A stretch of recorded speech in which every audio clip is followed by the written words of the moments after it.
તો મિત્રો આપણે ગયા લેક્ચરમાં જોયું કે સ્ફટિકમય અને અસ્ફટિકમય પદાર્થ કોને કહેવાય, અને પછી જોયું ઘન પદાર્થોનું વર્ગીકરણ. તો ઘન પદાર્થોનું વર્ગીકરણમાં આપણે છેલ્લે મિત્રો 4 પ્રકાર જોયા મુખ્ય: આણ્વીય ઘન પદાર્થ, આયનીય ઘન પદાર્થ, ધાત્વિય ઘન પદાર્થ અને સહસંયોજક ઘન પદાર્થ. બરોબર મિત્રો? છેલ્લો પ્રકાર હતો સહસંયોજક ઘન પદાર્થ. હવે મિત્રો એ વચ્ચે આપણે છેલ્લે સમજ્યા કે સ્ફટિક લેટિસ અને એકમ કોષ કોને કહેવાય. મિત્રો સ્ફટિક લેટિસ અને એકમ કોષ કોને કહેવાય? તો સ્ફટિક લેટિસ અને એકમ કોષની વિશે આપણે વાત કરી, છતાં પણ એકવાર રિવિઝન કરી લે. એકમ કોષ એટલે કોને કહેવાય? એકમ કોષ એટલે એકમ કોષ કોને કહેવાય? તો કે ઘનની કોઈ પણ ઘનની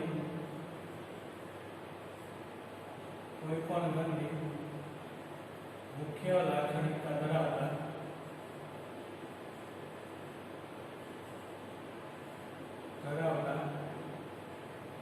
નાના ભાગને એકમ કોષ કહેવાય. તો મિત્રો આપણે વાત કરી તેમ ગયા લેક્ચરમાં કે આપણા સજીવના શરીરનો નાનો એકમ કયો હોય? કોષ. તો કોઈ પણ પદાર્થ હોય, તો પાણીનું ઉદાહરણ લઈએ તો પાણીનું કોઈ પણ એક પાણીનો ગ્લાસ હોય, પાણીના ગ્લાસમાં નાનો એકમ કયો કહેવાય? તો H2O નો એક અણુ.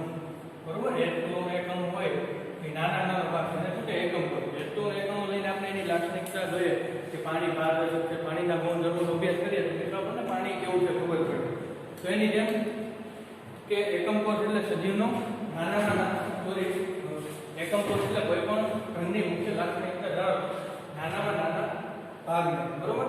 પછી તો મિત્રો કે સ્ફટિક લેટિસ કોને કહેવાય? તો સ્ફટિક લેટિસની વ્યાખ્યા આપણે છે. સ્ફટિક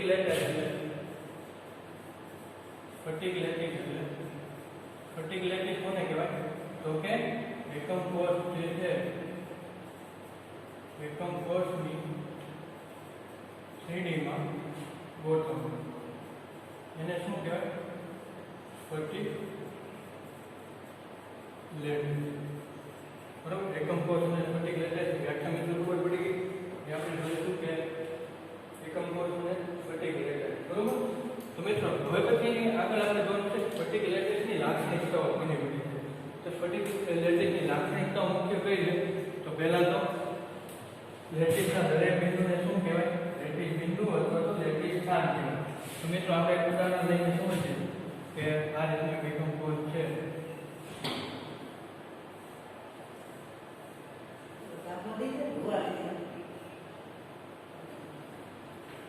બરોબર? આ રીતનું એકમ કોષ છે. તો એના દરેક જે બિંદુઓ છે એને સ્ફટિક લેટિસ અથવા લેટિસ સ્થાન કહેવાય. સ્ફટિક લેટિસ અથવા લેટિસ સ્થાન કહેવાય. તો કે આ જે બધા બિંદુઓ છે એને સ્ફટિક લેટિસ અથવા લેટિસ બિંદુઓ કહેવાય. બરોબર? પછી સ્ફટિક લેટિસ એટલે પ્રત્યેક બિંદુ એક ઘટકનો દર્શાવે જે અણુ, પરમાણુ કે પરમાણુનો સમૂહ અથવા આયન હોય છે. મિત્રો આજે આપણે સ્ફટિક લેટિસ જોયા એ બધા શું હોય શકે? અણુ, પરમાણુ કે આયન. અહીંયા આગળ કોઈ એક અણુ હોઈ શકે, પરમાણુ હોઈ શકે અથવા તો આયન હોઈ શકે, કોઈ પણ સ્ફટિક લેટિસ. બરોબર? એની પછી છેલ્લી લાક્ષણિકતા છે સ્ફટિક લેટિસની. એટલે લેટિસનો ભૂમિતિક આકાર વ્યક્ત કરવા માટે લેટિસ બિંદુઓને સીધી લીટીથી જોડવામાં આવે. તો જે લેટિસ બિંદુઓ છે એને સીધી લીટીથી જોડવામાં આવે. બરોબર? તો આની 3 મુખ્ય લાક્ષણિકતા છે. પછી આપણે આગળ જોઈએ મિત્રો કે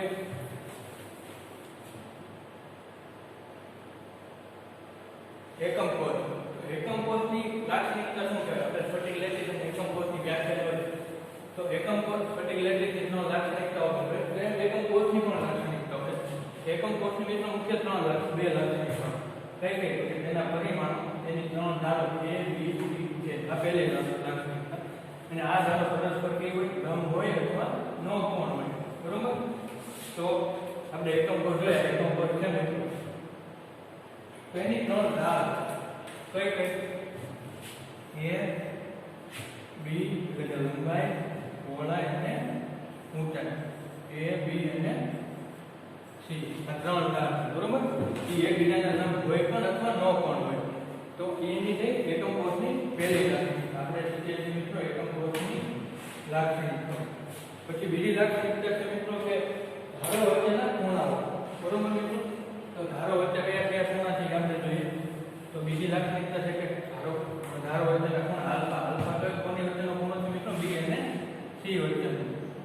આલ્ફા છે હા બી અને સી વચ્ચેનો ખૂણો કયો છે મિત્રો આલ્ફા પછી ગામા કયો છે બીટા બીટા કયો છે એ અને સી વચ્ચેનો એ અને સી વચ્ચેનો ખૂણો બીટા છે અને ગામા કયો ખૂણો છે એ અને બી વચ્ચેનો એ બી એની વચ્ચેનો ખૂણો કયો છે મિત્રો ગામા તો એની મુખ્ય બે લાક્ષણિકતાઓ કઈ કઈ છે મિત્રો કે એની ત્રણ ધાર એબીસી છે અને એના વચ્ચેના ખૂણા કયા છે સ્મોલ a b અને c બરોબર મિત્રો એની મુખ્ય બે લાક્ષણિકતા છે એક તો આ ત્રણ ધાર અને એની વચ્ચેના ત્રણ ખૂણા એટલે ટોટલ મિત્રો જોઈએ કે ત્રણ ધાર કઈ a b અને c ત્રણ ખૂણાઓ કયા ત્રણ ખૂણાઓ આલ્ફા બીટા અને ગામા આ મિત્રો ટોટલ કેટલા પેરામીટર છે 3 ને 3 6 પ્રાચલ કહેવાય પ્રાચલ અથવા ઇંગ્લિશમાં કહેવાય પેરામીટર બરોબર મિત્રો તો એકમ કોષની મુખ્ય કેટલા 6 પ્રાચલ છે બરોબર અહીંયા પ્રાચલ આપણે આકૃતિમાં દર્શાવેલા છે પછી મિત્રો જોઈએ આપણે આગળ એકમ કોષના મુખ્ય બે પ્રકાર છે પછી એના પેટા પ્રકાર પણ એકમ કોષના મુખ્ય બે પ્રકાર છે કયા કયા મિત્રો બે પ્રકાર છે ના કયા કયા એક આદિમ એકમ કોષ અને બીજો છે કેન્દ્રિત એકમ કોષ પછી કેન્દ્રિત એકમ કોષના પેટા પ્રકાર આવશે એની પહેલા મિત્રો આપણે જોઈએ કે એકમ કોષના મુખ્ય કેટલા પ્રકાર બે એકમ કોષ એના મુખ્ય બે પ્રકાર કયા કયા તો કે આદિમ એકમ કોષ અને બીજું કેન્દ્રિત એકમ કોષ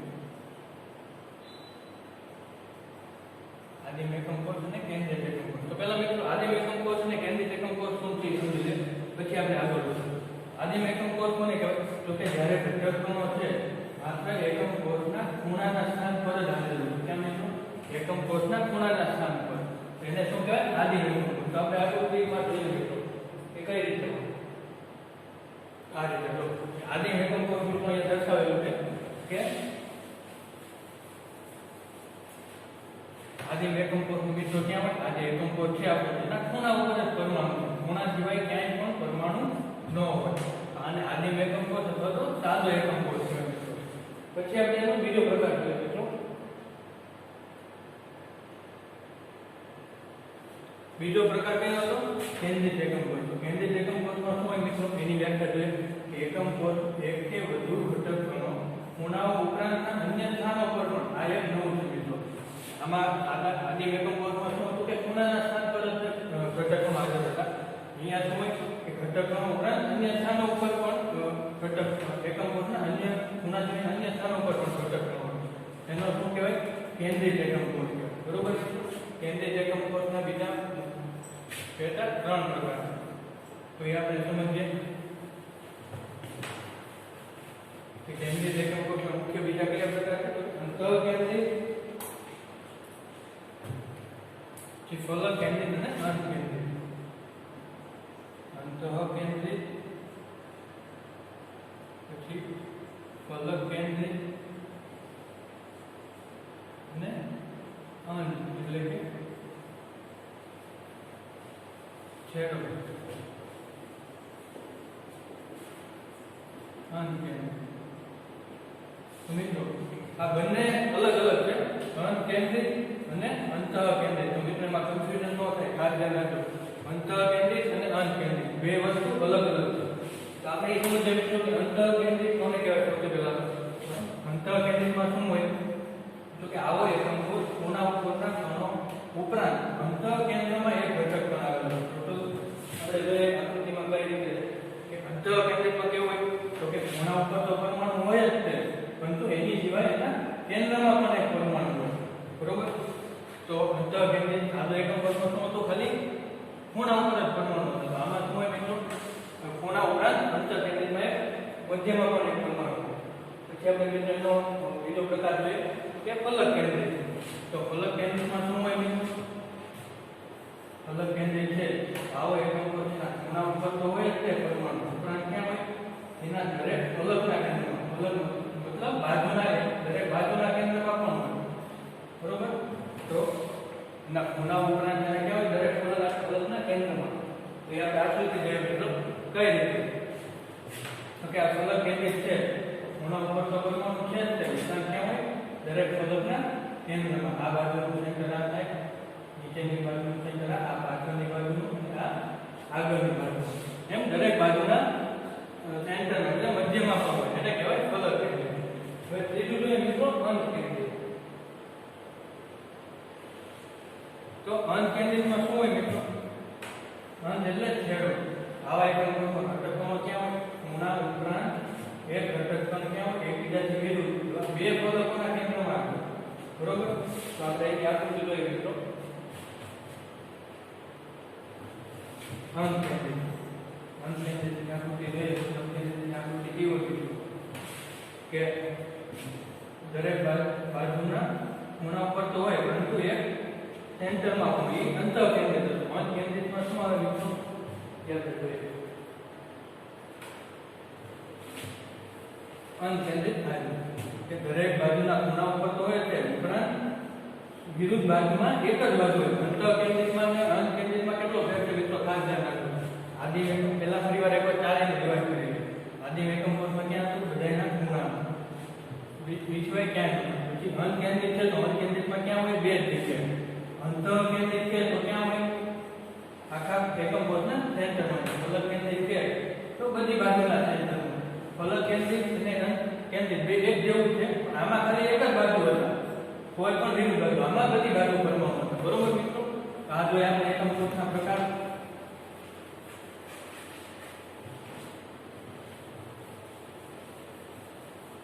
મિત્રો આપણે એકમ કોષમાં પરમાણુઓની સંખ્યા જોવાની છે અલગ અલગ. એ પહેલા આપણે તમને એક ટેબલ વિશે કીધું કે આ ટેબલ છે ખાસ MCQ માટે મિત્રો મોર ટાઈમ છે.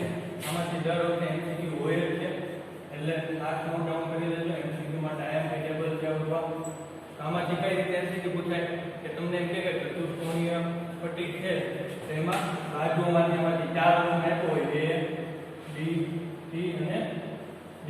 ચાર ઓપ્શન આપ્યો એમાંથી પૂછાય નીચેનામાંથી કયું ચતુષ્કોણીય માટે સાચું છે. અથવા તો એમ કે સમઘનીય માટે કયું સાચું છે. ખૂણાનું ક્યારે ખૂણાનું પણ પૂછી શકે. આ ચાર ઓપ્શન આપેલો હોય મિત્રો. આ રીતે પણ MCQ પૂછાઈ શકે. એટલે આ ટેબલ MCQ માટે મિત્રો ખાસ યાદ રાખો. ક્યારેક ઉદાહરણ પછી પણ પૂછે છે. રોમિક સલ્ફર છે કોનું ઉદાહરણ છે? તો કે ઓર્થોરોમિક. પછી ગ્રેફાઇટ છે કોનું ઉદાહરણ છે? તો કે ષટકોણીય મિત્રો. તો એ રીતે MCQ પણ આમાંથી પૂછાઈ શકે. તો મિત્રો ખાસ ટેબલ યાદ રાખી લેજો.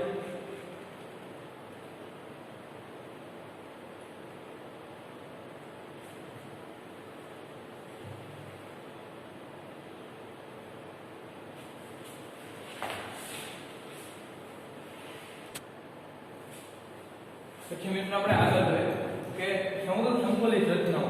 તો એક પરિમાણમાં ગોળાનું સમરૂપ સંકલન કઈ રીતે થાય? મતલબ એક જ લાઈનમાં પહેલા 1D 2D અને 3D માં પરમાણુઓની ગોઠવણી કરવાની. 1D મતલબ એક પરિમાણ એક ડાયરેક્શનમાં સમરૂપ સંકલન. એક ડાયરેક્શનમાં પરમાણુઓ કઈ રીતે ગોઠવી શકાય મિત્રો? તો આ રીતે. બરોબર? આ રીતે પરમાણુ ગોઠવી શકાય. આમાં એક વસ્તુ તમારે સમજવાનું છે સવર્ગાંક. સવર્ગાંક કોને કહેવાય? તો કે કણમાં સૌથી નજીકના પાડોશી કણની સંખ્યાને સવર્ગાંક કહે છે. બરોબર મિત્રો? આપણે આકૃતિમાં જોઈએ કે આ કણ છે તો કેટલા બાજુના પાડોશી કણ સાથે જોડાયેલો છે? બે. એક આ અને બીજો આ.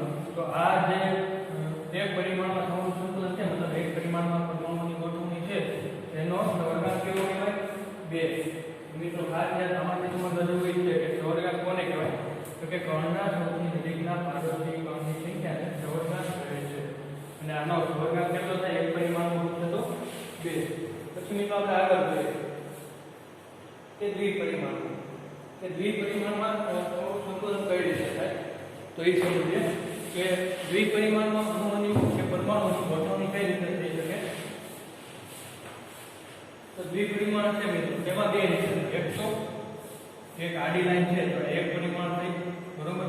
પછી બીજું પરિમાણ મતલબ આડી લાઈન ઉપર જો x કહીએ તો આ કયું બીજું પરિમાણ મતલબ y ડાયરેક્શન. બરોબર? તો આ બીજું પરિમાણ છે એટલે x અને y લંબાઈ અને પહોળાઈ બંનેની દિશામાં. તો એકની નીચે એકથી ચાલુ કરીએ તો કઈ રીતે? ચોરસ સમરૂપ સંકલન મતલબ ચોરસની રીતે. બરોબર? અને બીજું જોઈએ ષટકોણીય મતલબ એકની નીચે જે અહીંયા બે વચ્ચે જગ્યા હોય ત્યાંથી ચાલુ કરીએ. બે બી બે બી આ બધામાં એક જ લાઈન. આમાં મિત્રો સવર્ગાંક કેટલો થશે? આપણે કહીએ કે આ જે પરમાણુ છે બીજા કેટલા સાથે? 1 અહીંયા 2 3 અને 4 આજુબાજુના કેટલા ચાર પરમાણુ કોઈ પણ પરમાણુ લો આજુબાજુના 1 2 3 અને 4 સાથે જોડાયેલો તો મિત્રો આનો સહગુણક કેટલો છે 2D માં 4 જો ચોરસ રીતે ગોઠવાયેલું હોય તો પછી મિત્રો એમાં તમે 2D માં બીજું જોઈએ કે ષટકોણીય સૌર સંતુલન ષટકોણીય સૌર સંતુલનમાં સહગુણક કેટલો છે આ એક પરમાણુ લે તો 1 2 3 4 5 અને 6 કેટલા પરમાણુ નડેલો છે મિત્રો 6 ઘટક પરમાણુ આનો સહગુણક કેટલો કહેવાય છે 6 એવી રીતે આપણે અહીંયા પણ જોઈએ મિત્રો 1 2 3 4 5 અને 6 કોઈ પણ જગ્યાએ લ્યો તો કેટલા સહગુણક થશે એનો 6 મતલબ આજુબાજુના 6 પરમાણુ સાથે જોડાયેલો છે એક પરમાણુ પછી આપણે આગળ જોઈએ મિત્રો કે 3D માં કઈ રીતે હોય આ આપણે જે બીજું હતું બરોબર એ જોઈશું કે ચોરસ સૌર સંતુલન અને ષટકોણીય સૌર સંતુલન આવડું હશે ષટકોણીય સૌર સંતુલન પછી એની પછી જોઈએ ત્રિપરિમાણમાં સૌર સંતુલન કઈ રીતે તો આ મિત્રો છે ત્રિપરિમાણમાં સૌર સંતુલન ત્રિપરિમાણમાં સૌર સંતુલન કઈ રીતે થાય તો કે લંબાઈ પહોળાઈ 3D માં ત્રિપરિમાણ મતલબ 3D માં બરોબર તો 3D માં કઈ રીતે થશે લંબાઈ 3D માં આપણે જોઈએ મિત્રો લંબાઈ પહોળાઈ અને ઊંચાઈ ત્રણેય દિશામાં ઘટકો ગોઠવાયેલા છે આમાં મિત્રો જોઈએ કે આમાં કઈ રીતે હોય આખી 3D રચના થઈ 3D માં કોઈ પણ એક ઘટક ત્રણની બીજા કેટલા સાથે 8 સાથે જોડાયેલો છે બરોબર ને તો આનો જો 3D માં હોય તો કેટલા એનો સહગુણક હોય 8 એટલે મિત્રો આગળ જોઈએ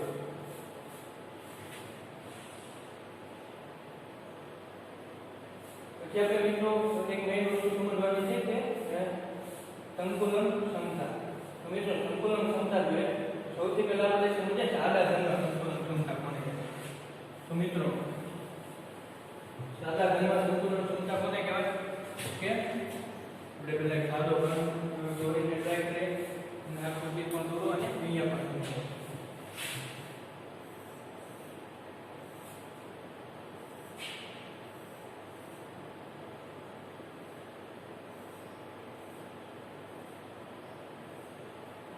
આ રીતે આપણે એકમ કોણ દોર્યા લઈશું બરોબર એને નામ આપી દઈએ અહીં આપેલા A B C D બરોબર આપણે કોઈ પણ રીતે નામ આપી દઈએ A B C D E F G અને H બરોબર મિત્રો એમાં આપણે જોઈએ કે સાદા ઘનમાં આપણે વાત કરી છે સાદા ઘનમાં પરમાણુ ક્યાં ગોઠવેલો ઘટક કણો તો કે એના ખૂણામાં મતલબ કઈ રીતે ગોઠવાયેલા છે આ રીતે બરોબર આ રીતે જો અહીંયા ખૂણો હોય તો ખૂણામાં આ રીતે બે પરમાણુ ગોઠવાયેલા છે બરોબર મિત્રો હા હવે આપણે વાત કરીએ મિત્રો કે સંકુલન ક્ષમતા સમજવાની ટ્રાય કરીએ સંકુલન ક્ષમતાને પેકિંગ ક્ષમતા પણ કહેવાય તો મિત્રો આપણે જોઈએ કે સાદા સમઘનીય લેટિસના પરમાણુ ક્યાં ગોઠવાયેલા હોય સમઘનના ખૂણાઓ પર ગોઠવાયેલા હોય પછી આપણે આગળ વાત કરીએ કે એકબીજાને 4 માર્ક્સ પર અડકે અહીંયા એકબીજાને અડકે એવી રીતે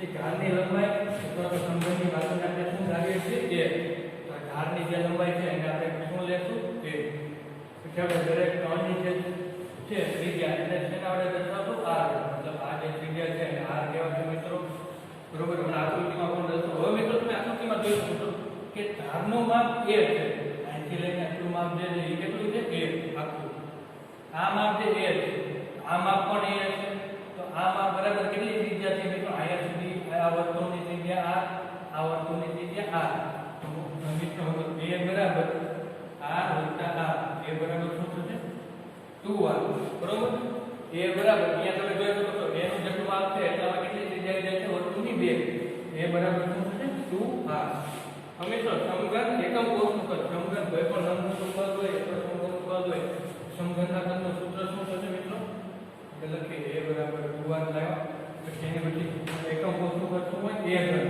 હવે એકમ કોષનું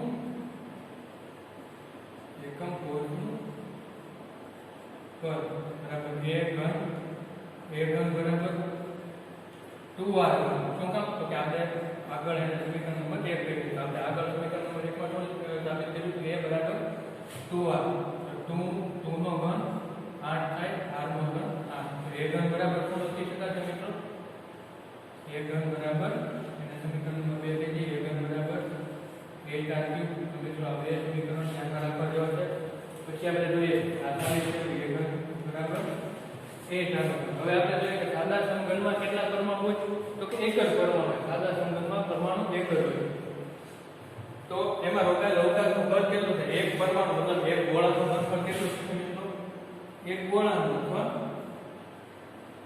પરમાણુનું ઘનફળ કેટલું થશે મિત્રો 4/3 πr³ તો એક પરમાણુનું ઘનફળ અથવા કદ એનું કેટલું થશે ઘનફળને આપણે કદ પણ કહી શકીએ મિત્રો તો કેટલું થશે 4/3 πr³ પછી આપણે મિત્રો એને પેકિંગ ક્ષમતાનું સૂત્ર જોઈએ તો પેકિંગ ક્ષમતાનું સૂત્ર સંતુલન ક્ષમતા અને સૂત્ર શું કહેવાય સંતુલન ક્ષમતા બરાબર પરમાણુની સંખ્યા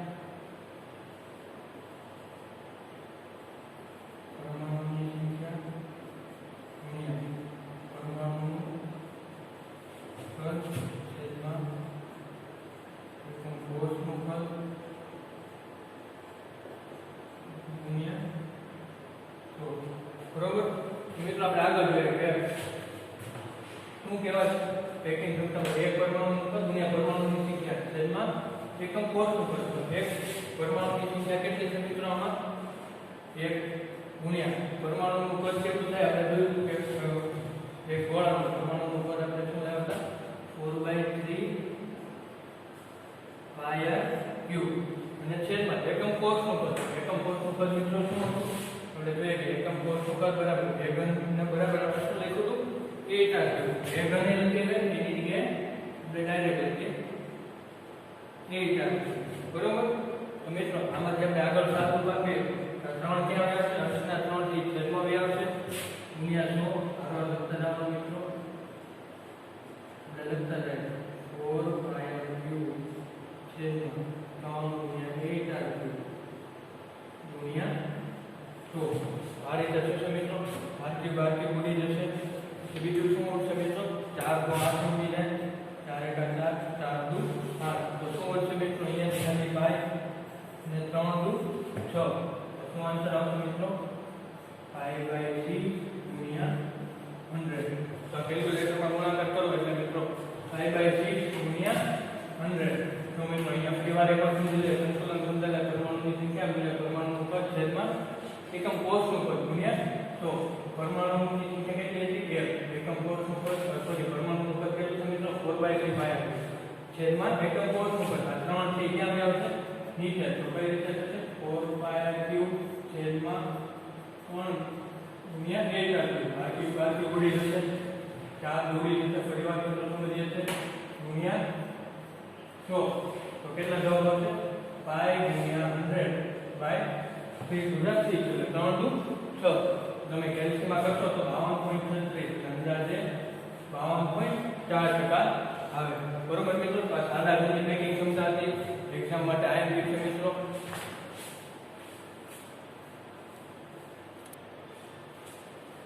તો મિત્રો આપણે આગળ જઈ દીધું પેકિંગ ક્ષમતા આપણે જોશું મિત્રો પીસીસી ની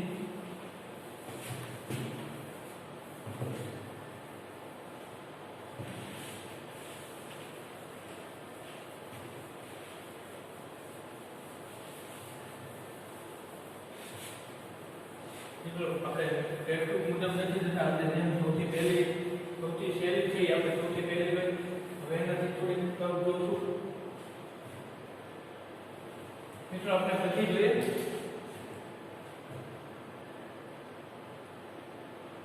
એચસીપી અને સીસીપી માં સંકલન તો મિત્રો આપણે જોઈએ એચસીપી અને સીસીપી માં સંકલન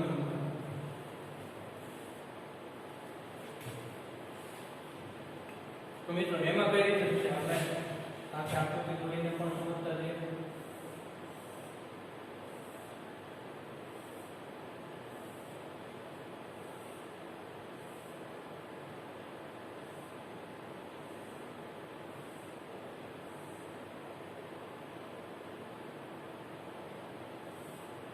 બરોબર સાથે આપણે આકૃતિ દોરીને પણ સમજતા જોઈએ. પછી આપણે આગળ મિત્રો જોઈએ કે નામ અને નામકરણ આપી દીધા. આપણે નામકરણ કરી દઈએ A B C D E F G H કોઈ પણ રીતે નામકરણ કરી શકાય. A B C D E F G અને H નામકરણ કરી દીધા. હવે મિત્રો આપણે જોઈએ HCP અને CCP માં પરમાણુ ક્યાં ગોઠવાયેલા હોય તો કે બધા ધારના ખૂણામાં અને બધી ધારના ફલકના વચ્ચે. HCP અને CCP એટલે આપણે જોઈએ કે ફલક એટલે બરોબર મિત્રો. તેમાં આપણે પરમાણુ દોરીને ટ્રાય કરીએ.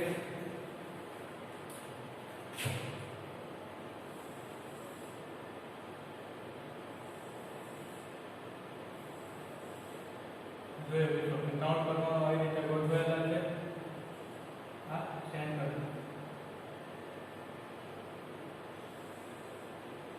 બરોબર. મિત્રો આપણે જોઈએ કઈ રીતે કે આમાં ઓલાની જેમ જ છે સેમ ચોરસની બાજુમાં શું રાખવું કે વર્તુળની ત્રિજ્યાને શું કહેશું r વર્તુળની ત્રિજ્યાને શું કહેશું r પછી r અહીંયા બરોબર. છેલ્લી તો મિત્રો આપણે તમે જો 10મા ધોરણમાં 8 10 થી પાયથાગોરસનો પ્રમેય શીખતા હો તો મિત્રો આપણે પાયથાગોરસનો પ્રમેય એમાં વાપરવાનો છે. ઓલામાં આપણને કેમ સાદા ઘરમાં સીધું સૂત્ર મળી ગયું a બરાબર 2r મળી ગયું. તો આમાં સીધી રીતે આપણને સૂત્ર નહીં મળે. આપણે કઈ રીતે લઈશું પાયથાગોરસનો પ્રમેય લઈશું. પાયથાગોરસનો પ્રમેય કઈ રીતે લઈશું તો કે ABC છે AB જો આપ સૌ જોઈ શકો છો કે ABC માં કર્ણ કોણ છે AC. આ ખૂણામાંથી બે બાજુ કઈ છે AB અને BC. તો મિત્રો ABC માં AC વર્ગ બરાબર શું થશે AC સ્ક્વેર બરાબર AB વર્ગ વત્તા BC વર્ગ. AB વર્ગ વત્તા BC વર્ગ. AB વર્ગ કેટલું છે મિત્રો A સ્ક્વેર BC સ્ક્વેર કેટલું છે A સ્ક્વેર એટલે ટોટલ 2A સ્ક્વેર. તો મિત્રો AC સ્ક્વેર બરાબર 2A સ્ક્વેર. AC બરાબર એનું વર્ગમૂળ નીકળ છે વર્ગમૂળ 2A સ્ક્વેર. આન્સર શું આવશે મિત્રો AC બરાબર √2A બરોબર. તો મિત્રો AC બરાબર શું મળ્યું આપણને √2A બરોબર. AC એટલે કે આના બરાબર √2A મળ્યું. √2A બરાબર આપણને કેટલી ત્રિજ્યા મળે છે મિત્રો આપણે ગણીએ કે 1 2 3 અને 4 ટોટલ 4 ત્રિજ્યા છે થાય છે મિત્રો. તો √2A એટલે આમ લખી શકાય √2A બરાબર 4r. એની ઉપર મિત્રો લખ્યું છે કે 4r બરાબર √2A. આમાંથી a ને સૂત્રમાં કરતા બનાવીએ તો શું થશે મિત્રો આમાંથી a ને સૂત્રમાં કરતા બનાવીએ a બરાબર 4r √2. મિત્રો હજી આપણે ચાલ રૂપ આપીએ તો 4 ને કઈ રીતે લખી શકાય આ રીતે લખી શકાય 2 × 2 એટલે આપણે 2 × 2 છેદમાં √2. હા હજી આ 2 ને સાદું લખી શકાય કઈ રીતે મિત્રો 2 ને હું √2 × √2 લખી શકું. 2 બરાબર √2 × √2. શું કામ એવું કર્યું મેં 2 ને √2 × √2 શું કામ લખ્યું તો કે √2 ઉડી જાય એટલે તો વર્ગમૂળનો 2 છે ઉપર નીચે તો ઉડી જશે મિત્રો. તો a બરાબર આપણને શું મળશે a બરાબર 2 √2r. a બરાબર શું થશે મિત્રો a બરાબર 2 √2r. તો મિત્રો આપણે આમાં જોઈએ a બરાબર 2 √2r લખેલું સમજાઈ ગયું છે મિત્રો. મિત્રો આગળ આપણે જોઈએ a બરાબર 2 √2r સુધી કરી નાખીએ તો આપણને a ને r વચ્ચેનો કોણ મળી ગયો બરોબર. a બરાબર 2 √2r. હવે પેકિંગ સૂત્રનું સૂત્ર જોઈએ તો પેકિંગ સૂત્રનું સૂત્ર શું થાય પરમાણુની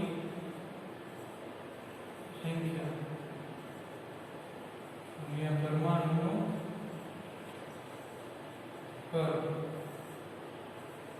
છેદમાં એકમ કોષનું કદ બરોબર મિત્રો. તો પરમાણુની સંખ્યામાં કેટલી છે ફલક કેન્દ્રમાં 4 કોષનું કદ કેટલું છે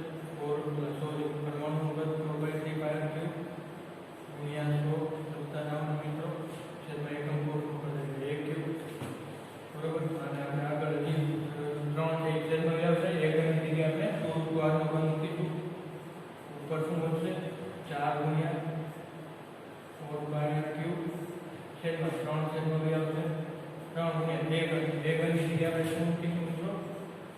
2√2 r નો ક્યુબ ગુણ્યા 100. આ સુધી સમજાઈ ગયું છો ને મિત્રો? બરોબર. આપણે સૂત્ર મૂક્યું પરમાણુની સંખ્યા. આ ચાર ક્યાંથી આવે સૂત્રમાં? તો કે પરમાણુની સંખ્યા ગુણ્યા પરમાણુનું પદ ગુણ્યા 100 છેદમાં એકમ કોષનું પદ.